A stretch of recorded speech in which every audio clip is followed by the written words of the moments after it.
Muchas gracias, Celeste. Buenas tardes a todos. Hello, David Chipperfield.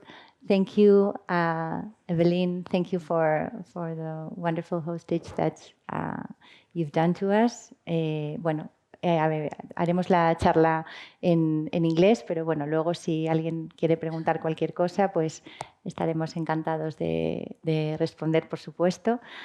It's a pleasure for me to be here in a conversation with David Chipperfield. Today we will be speaking about the pleasure of food, about the pleasure of designing for food as well, and celebrating the objects, the territory, and how design also shapes experiences around food. First of all, David, I would like to go back to do like a throwback and understand better your origins, because you were born in London, but you grew up in Devon in a farm. And I know, like in family, they call you a farm boy. So how, since you were a child, growing up in a farm, how did this influence you in the way you grew up with the product, with the farm environment? How did it influence you afterwards, probably as a designer, and of course as a man, as a person?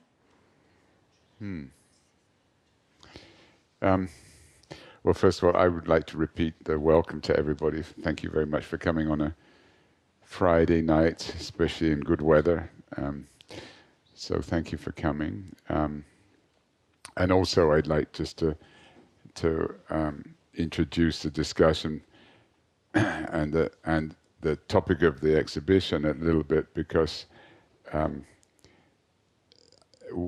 I am a little bit conscious that the topic of design in the way that we've done it is not on the main line of the work of the foundation. As you know, the work of the foundation is much more to do with environmental issues, much more to do with a territorial approach to how we treat our towns, how we treat our infrastructure, how we treat our land. And therefore, this little exhibition is a sort of slightly a diversion. But we've tried to think about how design is connected to making, and how design is something not apart from our lives, but part of our lives. And in my opinion, the word design has become a useless word now. It's become so appropriated by consumerism that we forgot what it really means. But when we make something, we sort of design things. And you know, designers romantically always look back to tools, to the things of the rural or of the industrial, where people have made ingeniously very clever objects of practical use. So design has become something nearly in a marketing way, aspirational, where actually I think design at its best is something integrated and part of our lives. And that's why we called the exhibition Living, Design for Living. And I'm not suggesting that everything we've designed is completely honest to those ambitions, but certainly I think that was what...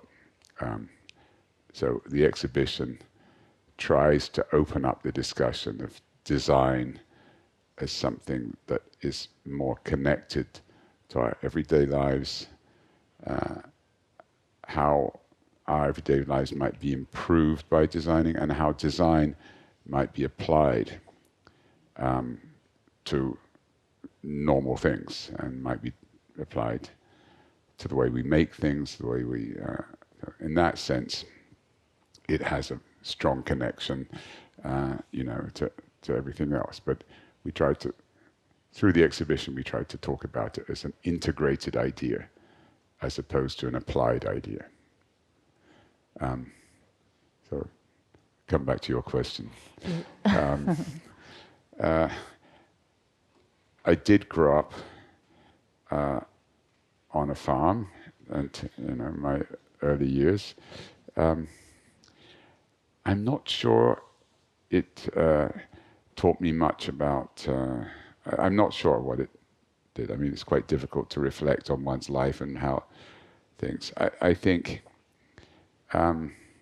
growing up on a farm, you spend a lot of time, in nature, and I think nature is full of very physical experiences. I still remember the earth. I mean, where we lived, the earth was very red and very, rich. I sort of remember the earth, and you're always with physical things. So I would say that the things which I remember about the farm are more to do with those things, of course. And I suppose in the farm, everything is very essential. Everything is very direct. But I have to admit, as I got older, I wanted to escape. I wanted to go away, and I think coming from a rural, provincial environment, I was fascinated by cities. I think I was incredibly impressed, when I was 16, 17, going to London and seeing a big city. I mean, I never really recovered from the excitement of coming from the country and seeing a big city. I mean, that was so. It's a sort of double sword in a way. I mean, and there's a sort of strange thing. I never went back to the country. I hardly ever went back to where I came from. I had no interest whatsoever. And in a strange way, I suppose our experience in Galicia is a little bit recovering some of those footprints. Exactly. And your first works after your business collaboration with Semiyake, you traveled also to Japan, and your first three works were like the three of the most important first works that you did were in Japan. How do you think, after looking back, what did you learn of this culture, of the Japanese culture, that you could apply afterwards in your concept of design and, of course, in architecture?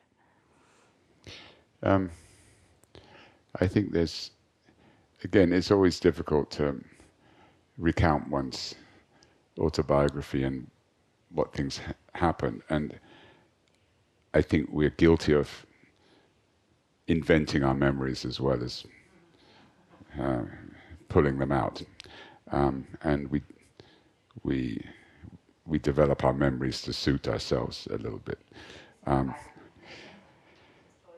But I think there's a couple of things which influenced me. One was, in a way, one is more to do with a professional position, and the other is probably a more general cultural one. And from a professional position, I learned a lot by working in another culture. So I didn't decide to go to Japan. I mean, I didn't decide to start an office in Japan. I mean, it was, I had a very small office in London of 4 or 5 people, and I found myself opening an office in Japan of the same size, and having opportunities to build in Japan and having no opportunities to build in England. So all of a sudden, I was in a strange professional condition. And I wasn't in Japan because someone let me put it another way. I mean, as an architect, often you develop your career in your own place, and then someone in another place sees it, and you export what you've done to another culture, which is a strange thing in a way. And the idea of cultural exchange and commercial cultural exchange is a sort of complicated one. In terms, what's interesting in architecture, you don't sell a product to another country. You don't sell a building because you can't export it. So you have to generate the product in the culture. So it forces you to have a genuine cultural relationship. You can't export the materials, the habits, the opposite. You have to interpret and extract from that, which is extremely difficult in a way, very frustrating in many ways, because you have no idea of other habits, customs, or regulations. But at the same time, incredibly rewarding, because there's very few other ways by which you would have a deep transfer of experience. Because even if you have a cultural exchange, it still sits within a certain bubble. If you're working, then that bubble is quite complex, because you're working with builders who have one interest, you're working with clients who have another, and you're working with administrative people. So you actually have, I would say, quite a full relationship with that culture. And, I was inexperienced in either culture. I mean, I wasn't very professionally experienced in either way. So I would say it was a deeply formative moment where I really didn't know what I was doing.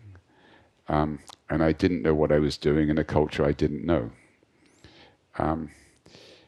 Which put me in a very insecure position. And in some ways, I would say, a deeply respectful position. Architects are complicated animals. They sometimes think they're artists, but actually they're sort of we're a service in a way, and society sometimes imposes on us expectations of how we perform, and to some degree we're supposed to know what we are doing, and to some degree we're meant to present ourselves a bit artistically, with a certain amount of arrogance, I suppose. And I think it was really interesting to learn to be an architect in a culture I knew nothing about, where I had to be extremely absorbent to the situation. It was impossible to say, this is how I want to do it. If I had been 30 years older, and I had a lot of experience, a lot of authority, I could have done it, but I couldn't. I had to somehow absorb. And I'm saying this with a certain amount of length, but because I think that was something I learned and I would say it's not so different to what the foundation is doing in Galicia, is to enjoy, because the truth is I know nothing. I know no more about Galicia than I know about Japan, and I've had to absorb everything. And you have to learn how to take advantage of your ignorance and your partial understanding. So you have to work with what you know and what you don't know, and you have to work out how you can use that as a strength. And so I would say, in that sense,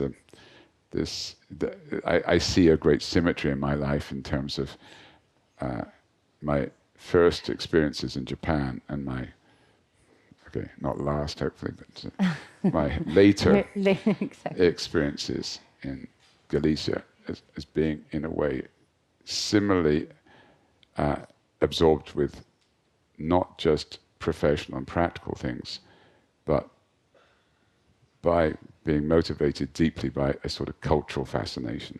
Exactly, because that was the point of my question. You said something really interesting about understanding the territory, So it's really important to because I've heard you say that you feel always like a visitor, and because of this, like feeling as a visitor, you always think that you have to be, of course, very respectful to the culture.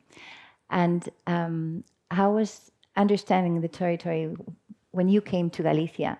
How was this moment when you face again the land that maybe you remembered from your childhood, the soil, the land, coming again to the countryside?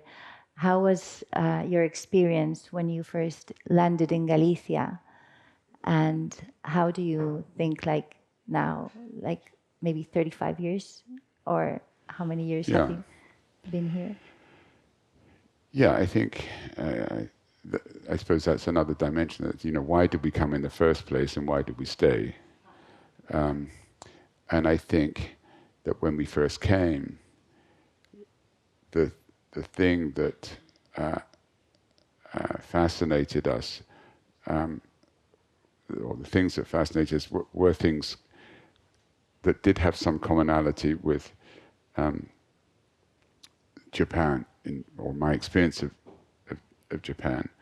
And it sounds a little bit stretched as a connection, but I would say that there in Galicia there still is a sort of strong sense of place, a strong sense of nature, a strong sense of seasons, a strong sense of the origin of products and of provenance.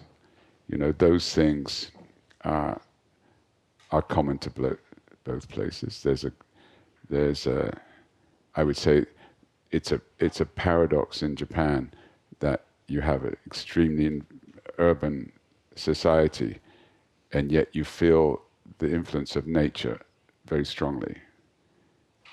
And I would say especially through food.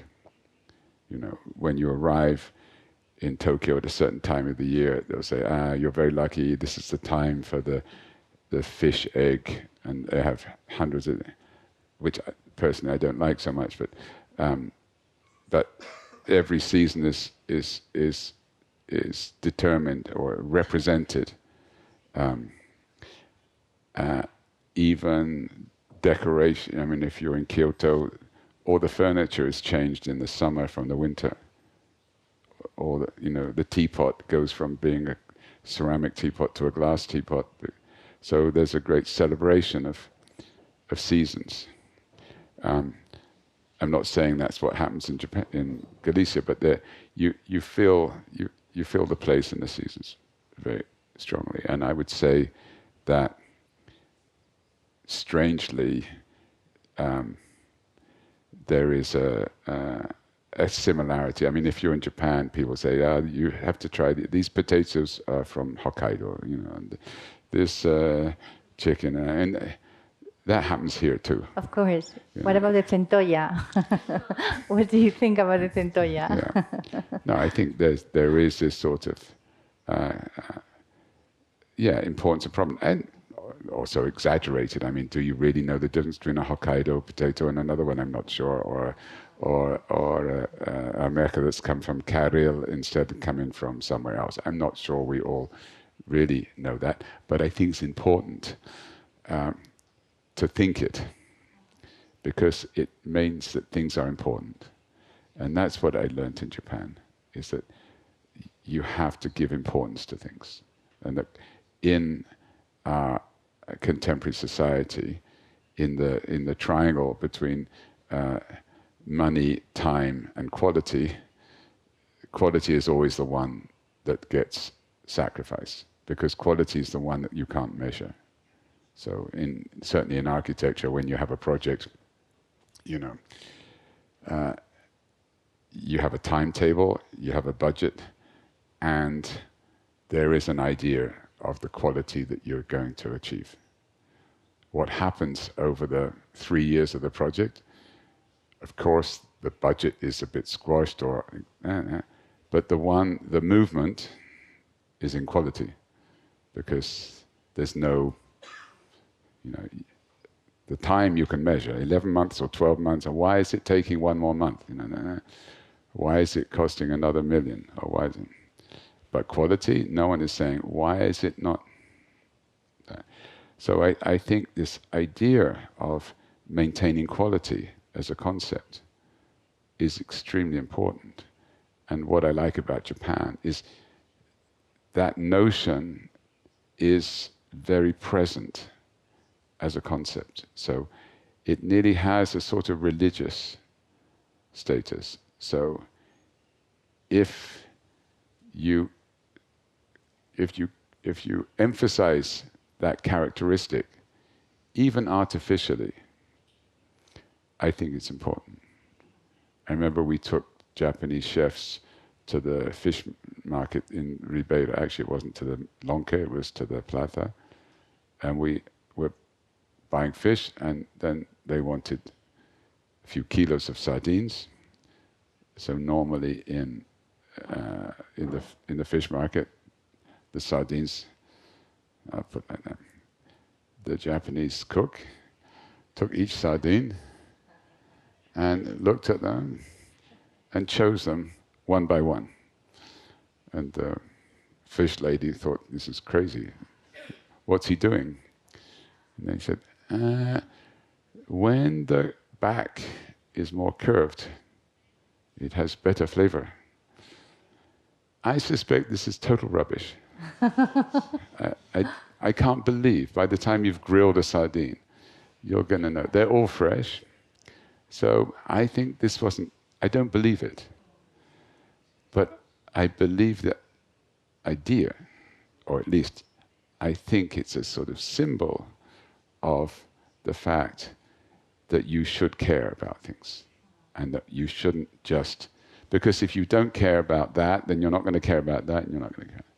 So that was the thing I enjoyed a lot, and that's the thing I learned in Japan, was the idea of giving small things big importance.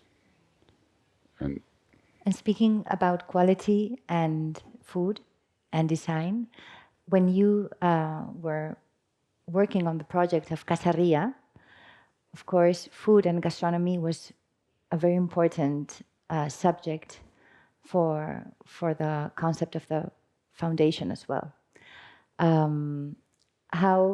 How important it was when designing the spaces. There are different spaces here that have certain, like gastronomy is really important, in different spaces here. How was the development of this process, putting gastronomy in the focus point?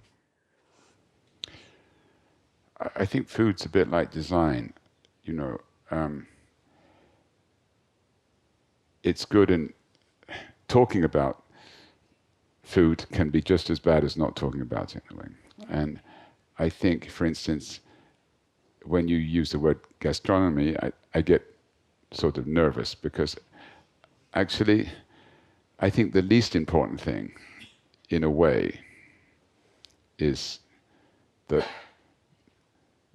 the subject that or the territory that most food discussion now occupies. In London, everybody talks about. Let's call it products then. Yeah, but this is the important thing.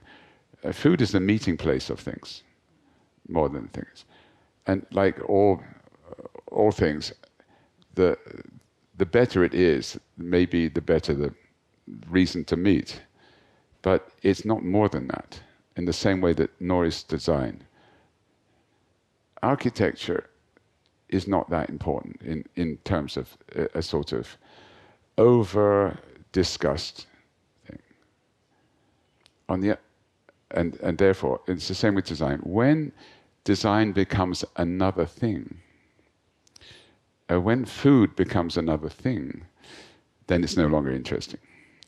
And in London, if you go to a restaurant, the waiter comes and, my name is Joe, I'm your waiter tonight. I hope you understand the concept of our food. We do Chilean with a Japanese twist, and it's you sort of somehow it doesn't interest me. The reason we have the canteen as the center of the house is not because food is the most important thing. It's just because food can be the vehicle by which other things happen. It's a place where you meet, it's a way you socialize, and in the case of the territory of Galicia, it can also be a flag-waving exercise to remind us of the relationship between food and nature, between food and sustainability, how we produce our food, where we produce it, and how fundamental it is to the big topics of our time. And I think that's a really interesting moment in a way, because we're starting to realize that what we've done to food through the industrialization of the last 50 years is monstrous, and now I think there's two types of interest in food. One is in cooking, or in restaurants, let's say, not cooking, because as I said before, everyone is buying cookbooks, but no one's cooking. So there's a new interest in food. Everyone's going to restaurants. But I think that there's another interest in food, which is to do with how we get food, how we distribute food, and what it does to the environment. So I think there's a very interesting perspective now in terms of food, because from food you can look outwards to environment, and you can look towards what it does to us, and you can also look to food in terms of the whole, let's call it, conspiracy of how food is produced. And I would say in the Galician context, there's a sort of, let's say, crisis that the whole fabric and structure of the territory has been built very much, and the mentality has been built very much around the production of food at a small scale. There's still an enormous desire for it. There's still a romance about it, but at the same time, it's a production system which struggles against the tendencies of our time, both in terms of commercial tendencies and lifestyle tendencies. Young people don't want to work on farms anymore, or parents don't want their children to work on farms anymore. So I think through the lens of food, you can actually talk about other things. I think there's a limit how much you can talk about food on the plate, although I think in terms of it's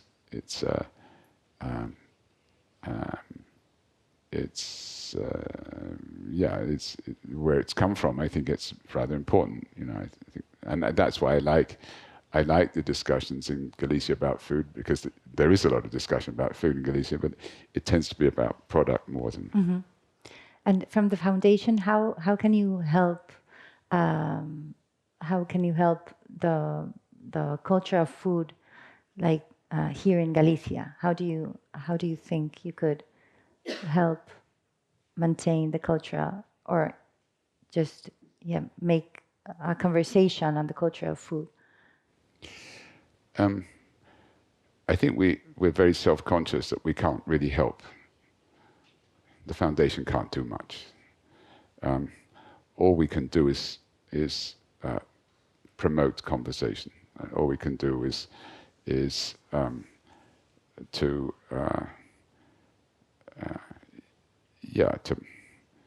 to be from outside in a way, to help discussions and bring attention to things that we think are important. And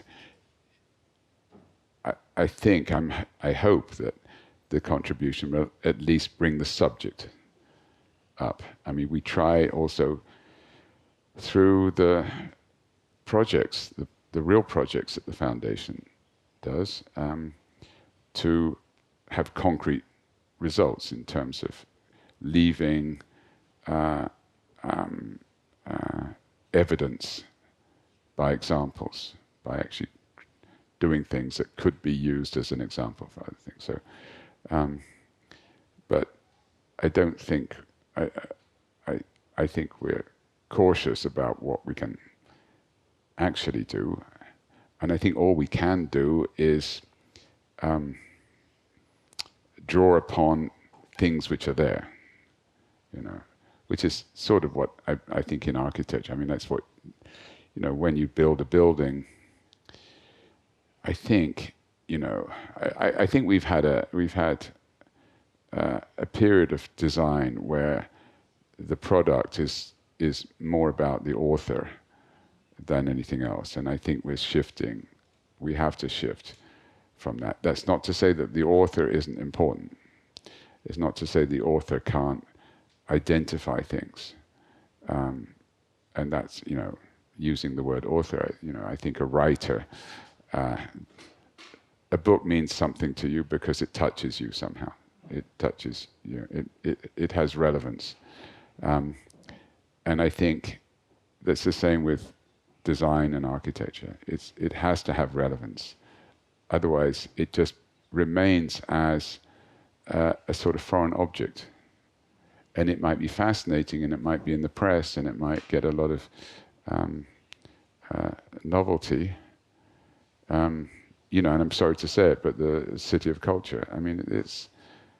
I know we're not allowed to say this too much in Santiago, but it's not from here. There's no empathy there, probably. It could be. It's design as something else, as opposed to design as something else. And I made the comparison a few times that if you go to Abastos and you see the slightly sentimental and romantic project of Palacios, then you can see where design is helping something happen instead of being what happens, and I think that's what design has. So I think as architects we're trained to think about how what we do might not be the subject, but in a way promotes the subject. So I think that the market buildings, which I don't think are necessarily great architecture in a way. I think it was a very romantic and sentimental project of 1940s. I mean, strange in a way. But having said that, I think in a way it does what it needed to do: create a sense of civic presence, and and it confirms or mirrors expectations of a small community, in a good way. And then you think that's sort of in making those, in that rather crude comparison between two buildings, it clearly that shows what you have El Mercado de Abastos, that it's like a 3-minute walk from here. And of course, it's an epicenter for the society here, and also like society and food and everything related to that pleasure of things as well. What is your daily routine when you go to Abastos? Who do you meet there? Who do you speak to? Which merchants? What did you learn about the people there and about the local food here? one of the great advantages of not speaking the language is that my trip to the market can be quite quick. But my wife's trip to the market is extremely long. And it has very little to do with shopping, and it has much more to do with talking to people about it. No, I think it's I mean, living so close, or being so close to Bastos, you can't overestimate what a treasure this place is, but not for only for itself. And I think this is something. I mean, we did an exhibition last year on the importance of the markets. I think the market in Galicia and in Spain, where they still exist, is really important, because it's not just a convenience. It's a sort of it demonstrates the health of the food culture in a way, in a genuine way, much more than restaurants. And markets are about local and seasonal food. So it's no accident that Santiago has one of the best markets you can have, because its territory is dedicated to that. But at the same time, I think we have to confront the situation that Galicia, if, as we believe, and I think so many of us believe, that the way that food has been produced in this territory is not just a commercial activity, but it's actually profoundly deep into the culture. How does that system adjust itself in a contemporary world? Because in everywhere else it has been displaced. And that displacement is not just a displacement of one commercial system for another. I think, good and bad, in Galicia, it's a profound displacement.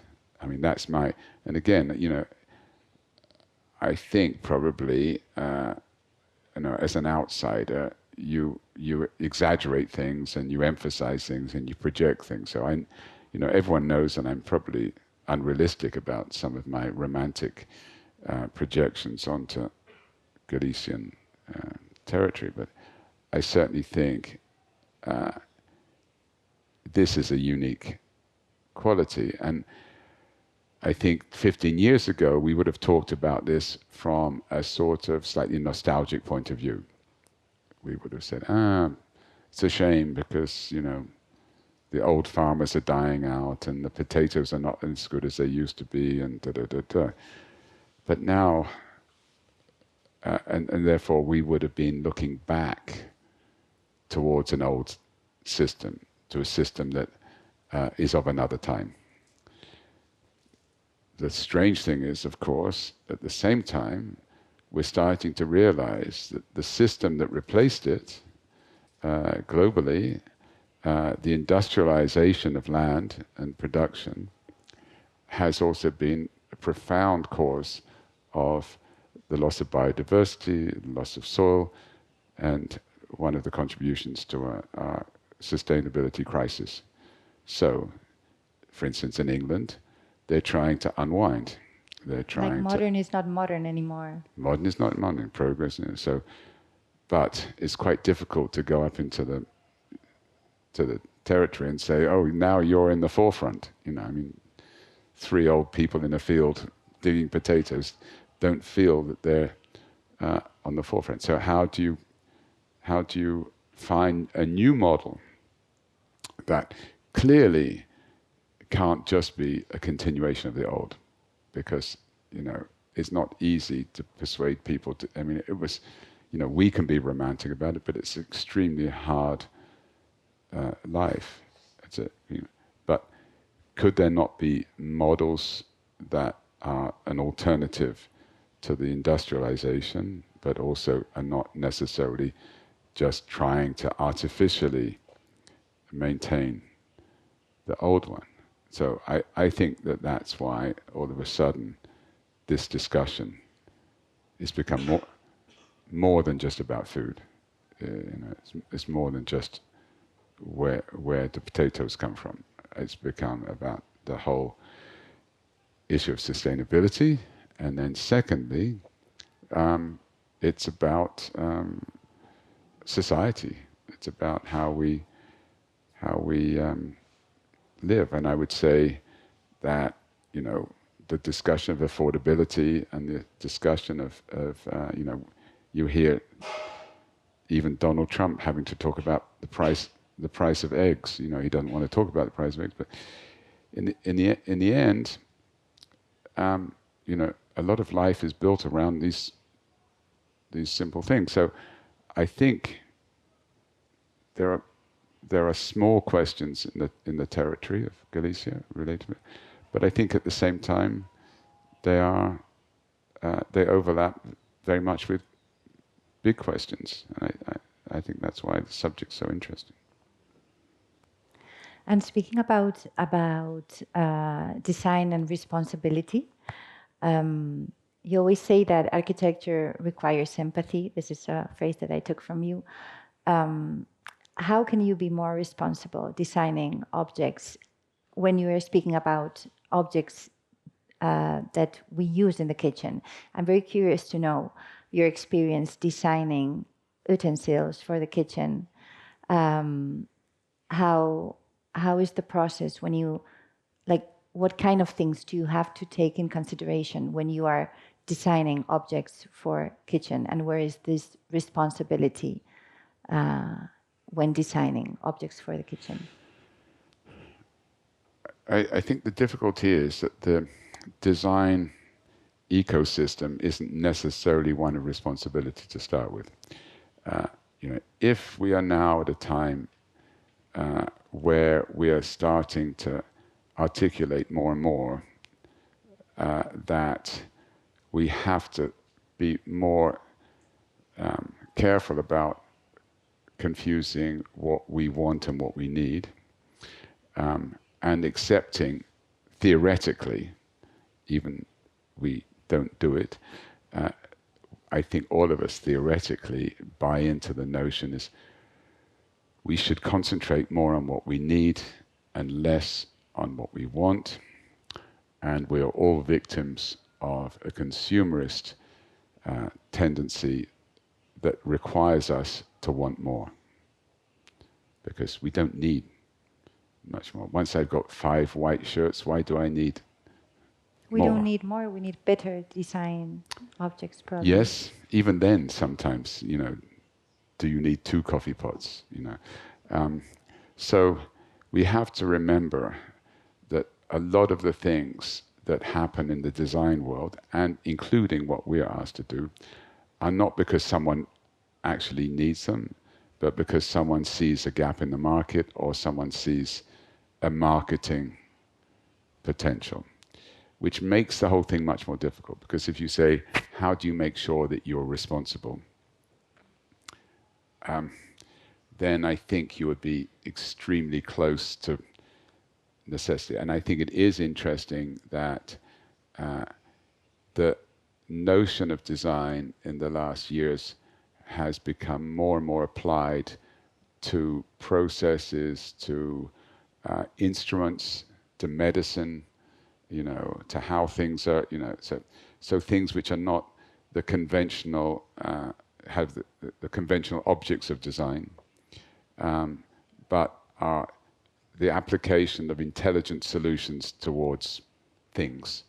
And maybe the tools that we have now are different to the tools we had before. Clearly, the telephone is one of the territories where design has been. Apple have somehow been able to apply design in a very smart and clever way. And apparently simple. Yes, but don't forget the design is also in the apps, in the algorithms, and all of that. So we've got to realize that people are designing in all sorts of ways now. So designing a coffee pot is a relatively innocent activity. But I think that when we asked, this, I tend to, I'm an architect, not a designer, but I have designed things over the last 30 years, and I know most of the times I'm happiest is when I design something because I can't find what I want. So when we did our little house in Corbeiro, I didn't want ceiling lights and I didn't want, and so I designed a small metal plate with a light behind it, and so you never see the light, and this was 25 years ago, and I think it's a nice light. I didn't really design it as a marketing thing, although but it was somehow coming out of, I think, some sort of genuine analysis of an idea of. When I did the Alessi ceramics at Tonali, I had spent all my time in Japan, and when I came back, when I was in Europe, every time you bought a plate or something, it was always a sort of old-fashioned idea of a big plate, a small plate, a cup, and a sauce, and in Asia, you're always using bowls, and I couldn't find. So I approached Alessi and said, I'd like to design a different type of table thing, because I think instead of it always being a plate or a soup bowl, I think it could be an idea of bowls. This was, again, 25 years ago, so it seems pretty obvious now. But at the time, it seemed a bit. But that was I wanted that for my house, so I didn't want to. So I think those things were quite close to being tools in a way, or they were quite close to being needs more than wants. Of course, there were elaborations of need more than one. On the other hand, unless you ask us to do a folding chair, I mean, the world is full of folding chairs, so I'm not sure, did we contribute much by doing a nice folding chair? Okay.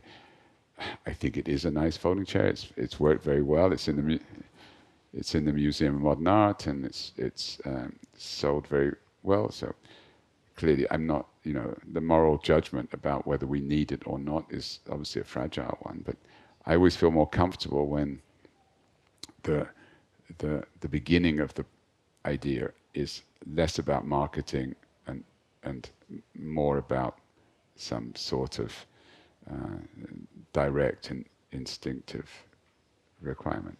And for example, when you designed the pots and pans with Pietro Liman, that you had a conversation also with him around vegetarian cooking, and I'm very curious to know how different are the pans and the pots for vegetarian cooking. None. Okay. It was marketing. Okay. I think. I mean, I'm being a bit extreme, but there was not. I mean, he was a nice cook, and he's a big friend of Alberto Alessi, and Alberto said, you should do some pots, and do vegetarian pots, and David will work with you. I had one meeting, and then we did it. It was, and he put his name on it, and I put my name on it. I think that was a little bit marketing more.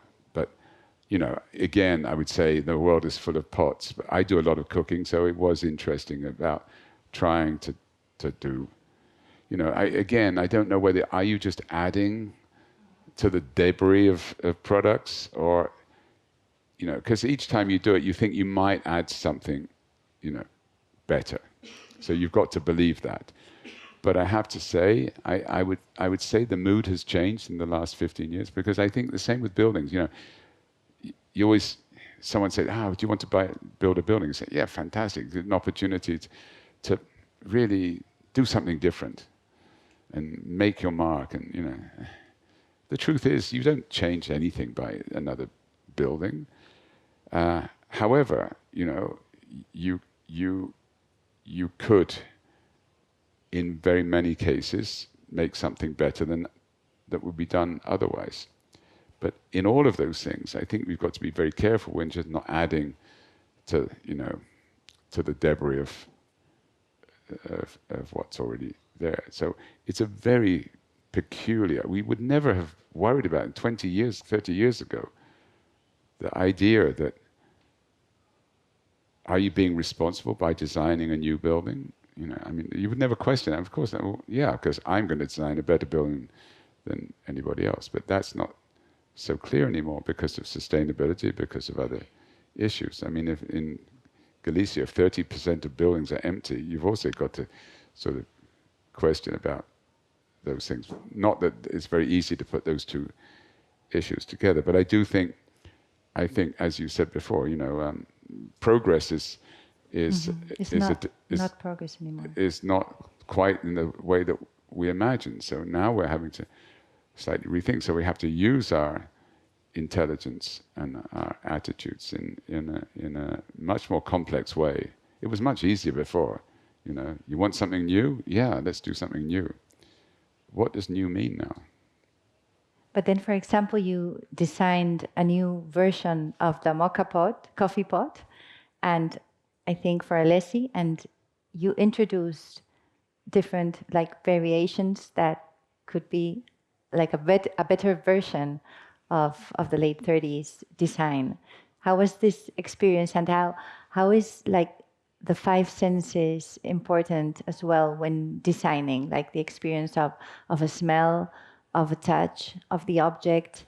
When you design, how are the five senses important in the process? Well, the coffee pot was a sort of strange request, and again, it's quite difficult running a large architectural practice where you think you're doing big things, and then someone says, "Do you want to design a coffee pot?" So, do you take such a request seriously? But Alberto Alessi, it was his father or grandfather, was the partner of Bialetti. And they were partners, and they designed the original Bialetti together. So Alberto Alessi then wanted to do new mochas in memory. But the request was not to do a copy. That was my decision. So he said, do a new one, completely new. I decided as a sort of statement, in a way, and he was a little bit surprised at the time. We went through lots of different new ideas, and then I said, yeah, but the old one is so nice, you know, and when you unscrew it, the noise of the aluminium is it's so like a ritual. nice. Yeah. I mean, why would you? I don't want a new one. I want the old one. And then the idea was to say, let's do a new old one. And strangely, it became a little bit of a statement, because in a way, it was trying to say, I mean, or at least, you could take it two ways. This is a total lack of imagination. It's completely boring, and it has no, which of course there's an aspect of that. A lot of the times I think this is my lack of imagination being disguised as something clever. Or you think it's something, a commentary on novelty, and to say if something works, why not just make it slightly better? And the experience of use, right? Because if you drink coffee, you see that these slight variations are improving the experience of making the coffee. Yes, but that depends on our common memories. Mm-hmm. That depends on a sort of slightly romantic projection, you know, of your own. That's how I've always made coffee. But I guess you know, if you're 19 and you've never made coffee in a Bialetti before, you don't need to make it in a Bialetti going forward. And I suspect probably no one's going to use those types of coffee machines in the future anyway. I mean, the design world has a sort of crisis in a way, because if you go back 60 years, we had objects, you know, the pipe, the glasses, the wallet, you know, they were sort of, you had all of these things which were the letter opener. I mean, have you ever used a letter opener? You know, but I've got 4 letter openers on my shelf because, you know, people always design them. So we had all of these things around us, and you could, and they were somehow for your life, and they were part of your ritual. Now we have telephones, but they change every They're all the 6 months. yeah. You know, And so they are everything in one. So everything in one, and you know, if you look back 10 years at you know, some of the early ones, Motorola, you know, I remember I had a little flippy Motorola. You know, so nothing is. So I think there's, I don't know. Again, I would say, going to that topic, I think we have we have instincts about familiarity and nostalgia. I mean, I think we like continuity. So I think we have this paradox in us of wanting novelty and continuity. And I think this is an interesting time to think more about memory and meaning of continuity and what things mean. And it's very difficult to introduce meaning into contemporary world. I think that's why this whole discussion about food is quite interesting, because, you know, how can a potato have meaning? It can't have meaning in and of itself. It can only have meaning by the way it's been made and got to you, you know. it has meaning when it's culture. When it can take on meaning through itself. But in and of itself, a potato doesn't have meaning, apart from its you know, the fact that, you know, its history. It came from North America, and we. But we give meaning to things, and that seems to me part of our civilization. But if you have the President of the United States who doesn't read a book and will knock down a wing of the White House without any sense of what he's doing, and you know, the most sophisticated country in the world stands by while we are seeing the opposite being demonstrated all the time, that nothing has meaning.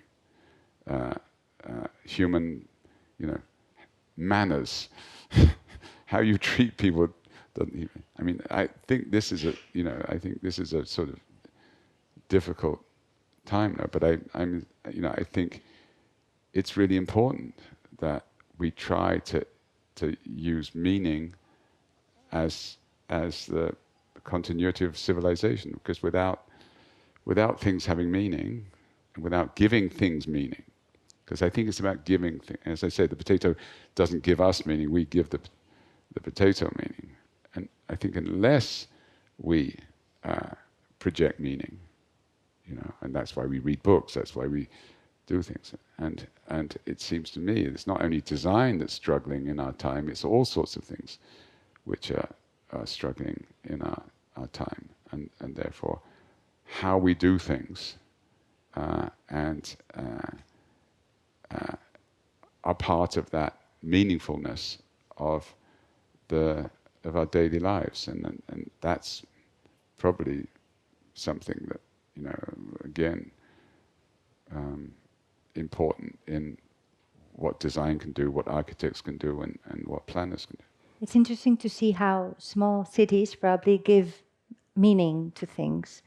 And sometimes, like in big cities, sometimes you lose the context of things as well, no? So it's quite contradiction. It's a big contradiction. And it's interesting, I was like doing a reflection of what you were saying, and it's interesting to see how like potatoes, maybe they may not have a meaning, but they're part of a culture, and with these types of like local interventions, you give meaning to things. So, for example, when you are here having your own huerta and you are growing product here, you are giving meaning also to things, to culture, you're putting it in the value, I think. I think the point you make is much easier to give meaning in a small context. Yes. You know, to be in a village is much easier because you know everybody and everything. When you're in a big city, your world is something that happens to you. So you know, if I live, in London, I can't explain why things happen. So all of a sudden, there's lots of towers being built on the south of the river, and people say to me, "You're an architect. Why does that happen? You know, why are they doing that?" I have no idea. It doesn't. I have no. So we become very detached from decisions which affect our lives, and it's extremely alienating. And that's the critique. On the other hand, we always liked cities because, it's so irritating in a village when everybody knows everything and you can't do a thing. So the city has another type of opportunity. And I do believe that in spite of that alienation, people develop their familiarities and their meaningfulness. So even in the most peculiar, small, ugly part of London where people are living, they develop a certain, fondness, a certain appreciation or a certain affection for, this chip shop or the people who work in a McDonald's. The people who work in McDonald's are still nice people. They don't have to be in a meaningful bar to be a meaningful person. So I think we're quite resilient at our desire to create a world around ourselves, our rituals, even if you're getting on the train in the morning. It's unfortunate that I think that the world is making it more and more difficult to do that. It used to be you would go and get a train, and the station master you would say hello to the man selling you tickets every morning, and then so even the potentially alienating process of going to work on a train, even that had a certain that now you put your ticket in something, and so.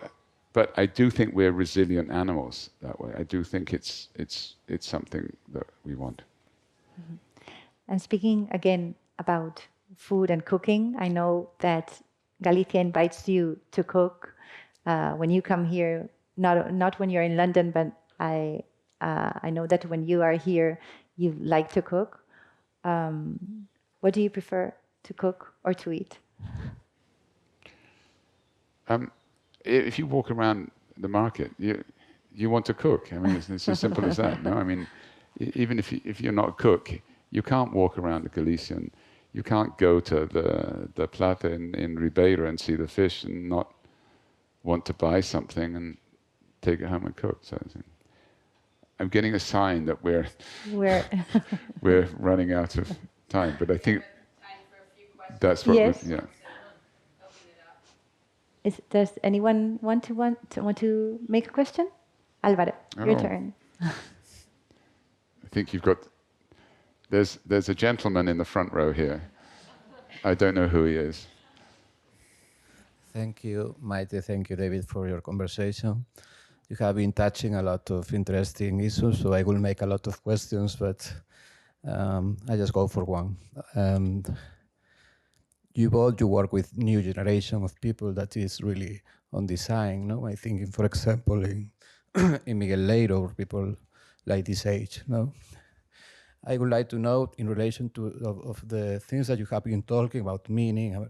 they feel the things like in the same way? I mean, what could you say about the new approach that the new generations have about design? Thank you. You probably know this better than I do. Well, no, I think probably you work on a daily basis with designers in the process of design. I would say, if I answer first, I think if I understood your question well, it's like how designers have developed like young designers. How are they different from old designers? Sí. O sea, vosotros dos trabajáis con nuevos diseñadores, estáis en contacto, digamos, con las nuevas generaciones, las nuevas vanguardias, digamos. Sí, en ese sentido, en relación a todos los temas que habéis hablado sobre cómo, digamos, diseñar o cómo acercarse a la conversación alrededor del diseño, si veis ya en las nuevas generaciones un modo diferente de sentir estos conceptos o estas esencias del diseño que quizá desde generaciones previas las sentimos más romantizadas o de otro modo. Entonces, I think I agree what David said, that design now thinks that when you expect things to be designed, sometimes it's not improving the object or the experience of things. I think that now designers, maybe like in the past, they used to be, it used to be maybe something more spontaneous, maybe something that came from their own experience, but they were not maybe, they didn't have university, they didn't study design, right? Now things are more conventional, I think, and I think that real designers, they usually, or sometimes they don't come from a design university. So it's, I think this has not changed. And as well, I think, as David was saying, that we sometimes things are, at least in my own experience, I think things are over-designed sometimes. That's my experience. As young designers, I think there's always the need of bringing new things, of bringing like new emotions and putting those emotions into objects and into design, in any type of design. But I'm not sure now if we still can do something different. I mean, there are so many things that are done that I don't know if we can still do something that is What's left to do? Exactly impressive or different. No, I think there is a generational shift. I think there's definitely a generational shift in everything. I think that's absolutely clear. You know, I think there's I know there's statistics showing that the younger generation are not buying things. You know, they just don't want stuff anymore. And I think the second thing is I think the whole ecology, the design environment the whole machinery is changing. So and then I think there's a societal shift in terms of the sustainability issue about, you know, the appropriateness of importing one thing from another. So societally we're shifting in terms of what we find acceptable and not acceptable, or at least what we're worrying about becoming unacceptable. I think there's a commercial shift in terms of the monolithic success of this industry producing. This is starting to shift, and you only need to drop sales by 20%, and all of a sudden you're not working anymore. You know, so, and then third, I think there's a shift amongst young people in terms of that whole thing and looking for different things. So I think it is shifting a lot.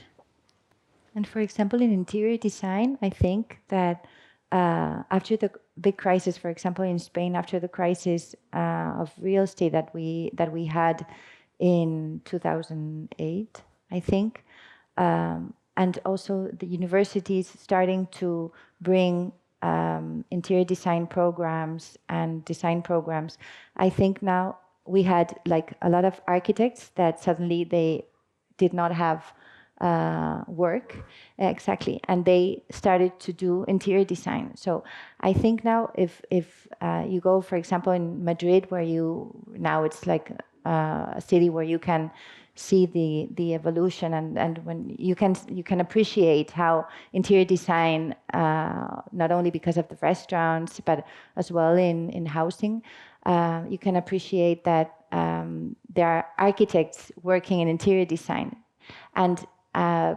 professionals are starting to.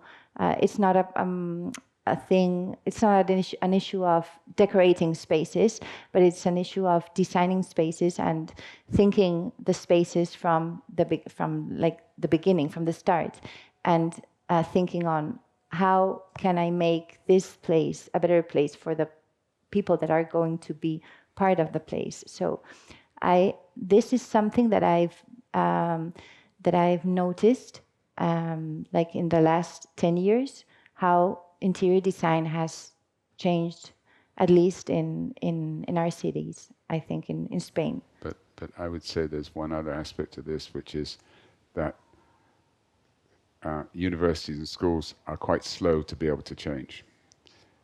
If anything, there's a really weird resistance, because curriculums have been established, and it's not easy, certainly in architecture, it's not easy to shift conventional curriculum to adjust to these conditions. Because let's say, one of the aspects of building now is probably not building. One of the things you have to think about if in terms of going forward is how we build less. Well, that's quite a difficult thing to teach. What do you have a class of not building? So these things, the classical curriculum of architecture is, you design a small building, a house or something, or a little school, and then the next year you design something else, and then I think in Spain there's a certain curriculum. You've got to do large-scale structures, and I remember when we had a group coming here from somewhere, I'm not saying where it was, and they wanted to work in Barbanza, and they worked with us on our analysis, and then they wanted to do a huge building. And we said, yeah, but we would never put a building there. It's the wrong place.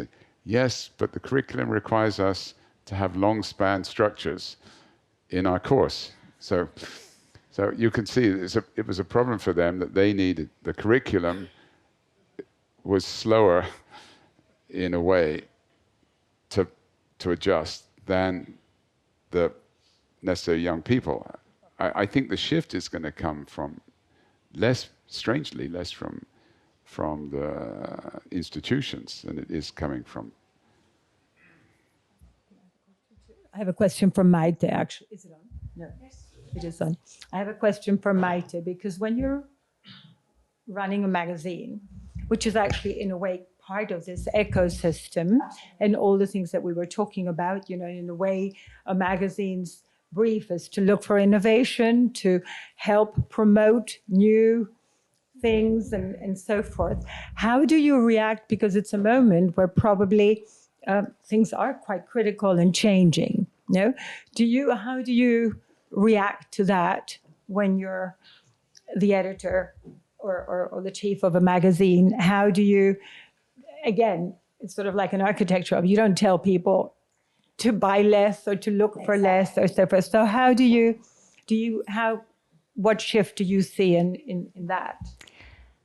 I think it's a very interesting question, because it's something that I've experienced. In fact, it's very difficult to, when you have like an audience that is expecting from you a decoration magazine, and suddenly you are bringing architecture, design, you're bringing art, you're starting to bring like a different conversation, because you are seeing that this is happening, as I was saying before, like the evolution that interior design has made in Spain. and you can appreciate that. And I think also, like magazines, we have the responsibility of choosing and editing things and putting in a page, deciding who is going to be like your front page, for example. That we have a big responsibility to choose either one designer from another or one architect from another. So in that conversation, I think it's also important to see how things, like to be very like to have empathy, to understand what things, like what's happening around you, to understand also like the needs of the people, how brands are evolving, and you can always see how there are sometimes magazines or even brands or even spaces that go after, like are only following the trend, and you can see the difference when you are starting a conversation. So I think magazines, or at least AD, should always be the one starting a conversation, not following a trend. So that's what we try to do on our daily basis. Bueno, muchas gracias Maite y gracias David. Os invitamos ahora en cantina a tomar algo y continuamos, yo creo, de forma más cercana a la conversación. Os esperamos a la vuelta de las vacaciones de Semana Santa el día 9, que tenemos otra conversación de David con Tim Marlowe, el director del Museo de Diseño de Londres. Os esperamos entonces. Gracias a todos por venir.